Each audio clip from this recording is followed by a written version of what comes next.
തൃശയ്ക്കെതിരായ ദ്വയാർത്ഥ പരാമർശം നടത്തിയ ഉദയനിധി സ്റ്റാലിനെ അറസ്റ്റ് ചെയ്തതിന് പിന്നാലെ തമിഴ്നാട്ടിൽ DMKയുടെ വൻ പ്രതിഷേധമാണ് ഉയർന്നത്. പ്രവർത്തകരുടെ പ്രതിഷേധത്തെ മറികടന്നാണ് ഉദയനിധിയെ പോലീസ് കസ്റ്റഡിയിലെടുത്തത്.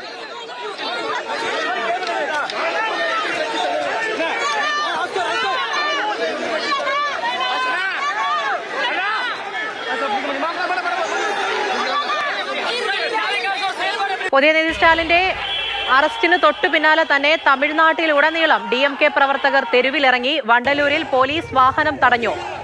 മയിലാടുംതുറയിൽ DMK പ്രവർത്തകർ ബന്ദിന് ആഹ്വാനം ചെയ്തു. ചിലയിടങ്ങളിൽ മുഖ്യമന്ത്രി വിജയുടെ കോലവും കത്തിച്ചു.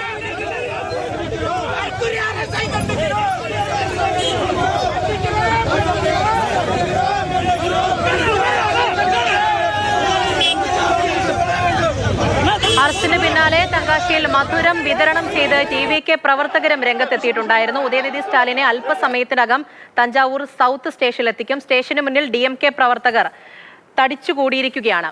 KB ശ്രീധരൻ വിവരങ്ങളുമായി ചേരുന്നുണ്ട്. ശ്രീധരൻ, അത്യന്തം നാടകീയമായ സംഭവ വികാസങ്ങളായിരുന്നു ഇന്ന് ഉദയനിധി സ്റ്റാലിന്റെ അറസ്റ്റ്, അതിനുശേഷമുള്ള പ്രതിഷേധം. അത് വ്യാപക പ്രതിഷേധത്തിലേക്ക് കടക്കുന്നു. ഇപ്പോൾ കോടതിയുടെ ഉത്തരവ് കൂടി വന്നതോടെ അല്പസമയത്തിനകം ഇനി തഞ്ചാവൂരിലെ സ്റ്റേഷനിലേക്ക് ഉദയനിധി സ്റ്റാലിനെ എത്തിക്കുന്നതായിരിക്കും. DMK പ്രവർത്തകരൊക്കെ അവിടെയുണ്ട്. എങ്ങനെ പോകുന്നു ഈ ഒരു അറസ്റ്റിന് ശേഷമുള്ള തമിഴ്നാട് രാഷ്ട്രീയം?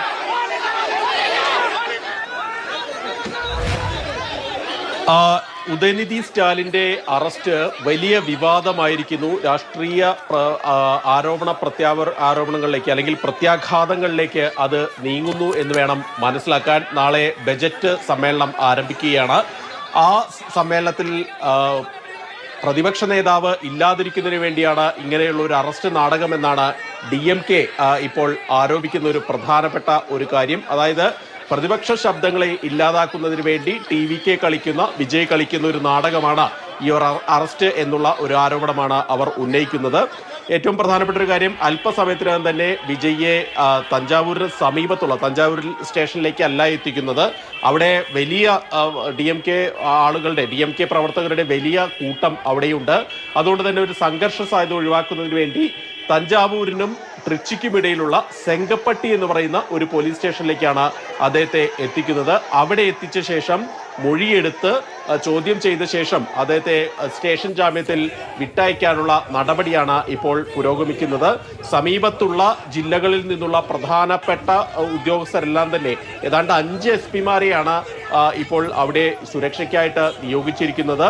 ഏതായാലും കനത്ത സുരക്ഷ, പ്രത്യേകിച്ച് ഈ അറസ്റ്റിന് പിന്നാലെ പലയിടത്തും അക്രമ സംഭവങ്ങൾ അരങ്ങേറിയിരുന്നു. അങ്ങനെയുള്ള സാഹചര്യം ഒഴിവാക്കുന്നതിന് വേണ്ടിയുള്ള നടപടികൾ ഇപ്പോൾ പോലീസ് സ്വീകരിച്ചിട്ടുണ്ട്. ഏതായാലും സ്വാഭാവികമായിട്ട് ഇതൊരു വലിയ രാഷ്ട്രീയ വിഷയമായി ഉയർന്നിട്ടുണ്ടെന്നുള്ള കാര്യത്തിൽ യാതൊരു സംശയവുമില്ല. ഈ വലിയ ഏറ്റവും മോശമായിട്ടുള്ള ഒരു പരാമർശമാണ്, സ്ത്രീത്വത്തെ അപമാനിക്കുന്ന തരത്തിലുള്ള ഒരു പരാമർശമാണ് ഉദയനിധി സ്റ്റാലിന്റെ ഭാഗത്ത് നിന്ന് ഉണ്ടായതെന്ന കാര്യത്തിൽ യാതൊരു തർക്കവുമില്ല. അതായത് ഒരു ഉത്തരവാദിപ്പെട്ട രാഷ്ട്രീയ നേതാവ് അല്ലെങ്കിൽ ഭരണഘടനാ പദവിയിൽ ഇരിക്കുന്ന ഒരു വ്യക്തി ഇങ്ങനെ ഒരു പരാമർശം ഒരിക്കലും നടത്താൻ പാടില്ല. അതും മുൻകാലത്ത് സഹപ്രവർത്തകയാകിരുന്ന ഒരു നടിയെ കൂടി ഉൾപ്പെടുത്തിക്കൊണ്ട് ഇങ്ങനെ ഒരു പരാമർശം നടത്താൻ പാടില്ല എന്നുള്ള കാര്യത്തിൽ യാതൊരു തർക്കവുമില്ല. പക്ഷേ ഇത്ര ധൃതിപ്പെട്ട് ഉദയനിധിയെ അറസ്റ്റ് ചെയ്യേണ്ടിയിരുന്നു എന്നുള്ള ഒരു കാര്യമാണ് അവിടെ പ്രധാനമായിട്ടും ഉയരുന്നത്. അതും കോടതി 12 മണിവരെ യാതൊരു വിധത്തിൽ കടുത്ത നടപടിയൊന്നും ചെയ്യാൻ പാടില്ല, എടുക്കാൻ പാടില്ല എന്ന് നിർദ്ദേശം നൽകിയ സാഹചര്യത്തിൽ പോലും 10:30 തന്നെ ഉദയനിധി സ്റ്റാലിനെ അറസ്റ്റ് ചെയ്ത് തഞ്ചാവൂരിലേക്ക് കൊണ്ടുപോയത് രാഷ്ട്രീയ കാരണങ്ങളാൽ ആണ് എന്നുള്ള ഒരു വിമർശനമാണ് പ്രധാനമായിട്ടും ഉയരുന്നത്. തമിഴ് രാഷ്ട്രീയത്തിൽ ഇത് പുത്തരിയല്ല. മുൻപ് അർദ്ധരാത്രി ഉറങ്ങിക്കിടന്ന കരുണാനിധിയെ ആ വസ്ത്രം പോലും മാറാൻ അനുവദിക്കാതെ തൂക്കിയെടുത്തു കൊണ്ടുപോയ ചരിത്രമൊക്കെ 2001 ജയലളിത ഭരണകാലത്തുണ്ടായിരുന്നു.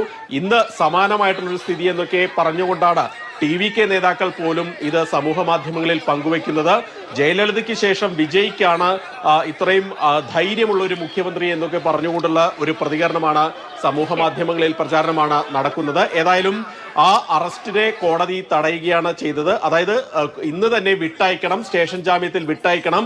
ഉദയനിധിയോട് ഈ അന്വേഷണത്തോട് പൂർണ്ണമായിട്ടും സഹകരിക്കണം എന്നൊക്കെ പറഞ്ഞുകൊണ്ടാണ് കോടതി ഇടപെടൽ ഉണ്ടായിരിക്കുന്നത്. സർക്കാരും ഏതായാലും മുഖം രക്ഷിക്കാൻ എന്നുള്ള രീതിയിൽ വിമർശനം കടുത്തതോടെ യാതൊരു വിധത്തിൽ ഉദയനിധിയെ ജുഡീഷ്യൽ കസ്റ്റഡിയിൽ വിടാൻ സർക്കാർ പോലീസ് ഉദ്ദേശിക്കുന്നില്ല. ചോദ്യം ചെയ്യുന്നതിന് വേണ്ടിയാണ് കൊണ്ടുപോയത്, കസ്റ്റഡിയിലെടുത്ത് കൊണ്ടുപോയത് എന്നുള്ള ഒരു കാര്യമാണ് കോടതിയിൽ സർക്കാരിന് വേണ്ടി AG വാദിച്ചത്. ഏതായാലും ഇപ്പോൾ ഉദയനിധി സ്റ്റാലിനെ അല്പസമയത്തിനകം തന്നെ സെങ്കപ്പട്ടി പോലീസ് സ്റ്റേഷനിൽ എത്തിക്കും. മറ്റ് നടപടിക്രമങ്ങൾ പൂർത്തിയാക്കി വിട്ടയക്കുകയും ചെയ്യും. DMK പ്രവർത്തകരുടെ ശ്രീധരനാണ് വിവരങ്ങൾ നൽകിയത്. അപ്പോൾ മറ്റ് നടപടികളൊക്കെ പൂർത്തിയാക്കി അതിനുശേഷം വിട്ടയക്കുന്നതായിരിക്കും. എന്തായാലും ഈ ഒരു നടപടിക്കെതിരെ, പോലീസ് നടപടിക്കെതിരെ, TVKക്കെതിരെ, സർക്കാരിനെതിരെ വലിയ രീതിയിലുള്ള പ്രതിഷേധമാണ് DMKയുടെ ഭാഗത്ത് നിന്നും ഉണ്ടാകുന്നത്.